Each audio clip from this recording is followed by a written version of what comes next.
ایک دعا نبی کریم صلی اللہ علیہ وسلم نے سکھائی، لمبی دعا ہے، جامع دعاؤں میں سے ہے، اللہم اقسم لنا من خشیتک ما تحول به بیننا وبین معاصیک، اللہ ومن طاعتک ما تبلغنا به جنتک، ومن الیقین ما تهون به علینا مصائب الدنیا ومتعنا باسماعنا وابصارنا وقواتنا ما احییتنا واجعله الوارث منا، اللهم اجعل ثارنا على من ظلمنا وانصرنا على من عادانا، اللهم لا تجعل مصیبتنا في دیننا ولا تجعل الدنيا اکبر همنا ولا مبلغ علمنا ولا غایت رغبتنا، اللهم لا تسلط علینا من لا يرحمنا ولا يخافك فينا۔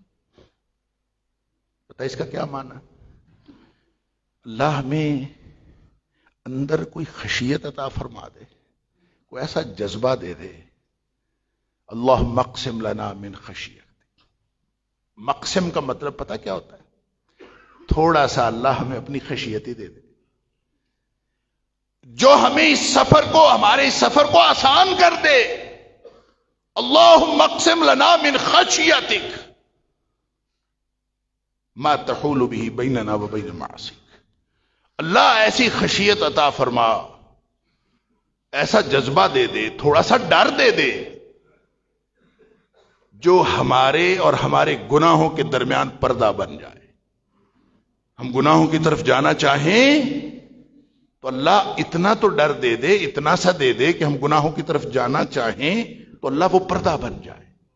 ہم تو کمزور ہیں نا، ہم بچ نہیں سکتے، پھر اندر نفس بیٹھا ہوا ہے، دشمن گناہوں کی طرف لے جانے والا، پھر باہر ابلیس اور اس کے لشکر بیٹھے ہوئے ہیں اور ہر وقت اس کوشش میں ہے کہ یہ گناہ کی طرف چلا جائے۔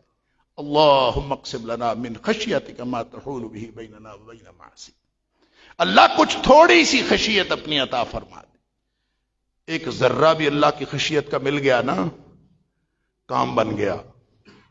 ما تحول به بیننا وبین معاصیک، اللہ ہمارے درمیان اور تیری نافرمانی کے درمیان اللہ وہ آڑ بن جائے، ہم ادھر جانا چاہیں جا ہی نہ سکیں۔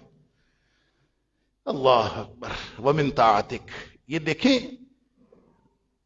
ایک منزل یہ ہے کہ ہم گناہوں سے بچ جائیں، تو دعا کا پہلا حصہ یہ ہے کہ اللہ جدھر سے بھاگنا ہے نا اللہ اس سے بچا لے، اور میں بچ نہیں سکتا، تیری توفیق کے بغیر میں کیسے بچوں؟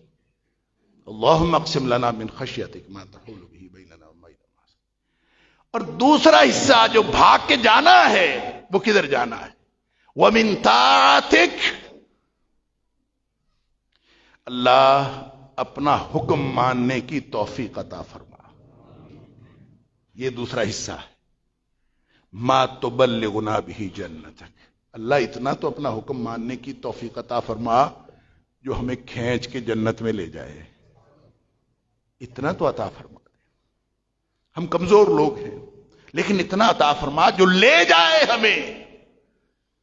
ومن طاعتک، یہ ہے ففروا الی اللہ، اللہ خشیت عطا فرما کہ ہم ادھر نہ جائیں جس سے تو نے اور تیرے نبی نے روکا ہے، جہاں نافرمانی ہوتی ہے اللہ وہاں نہ جائیں، اور تھوڑی سی اپنی اطاعت کی توفیق عطا فرما دے جو ہمیں جنت میں پہنچا دے۔ یہ ہے سفر ففروا الی اللہ کا، مکمل ہو گیا۔ آپ نافرمانی سے بچ گئے، اطاعت کی زندگی گزارنا شروع کر دی، سفر مکمل ہے، منزل پہ پہنچ گئے۔ ومن طاعتک ما تبلغنا به جنتک، سفر مکمل ہے، لیکن یہ سفر کٹھن ہے۔ ففروا الى اللہ کا سفر آسان إلى الله، ففروا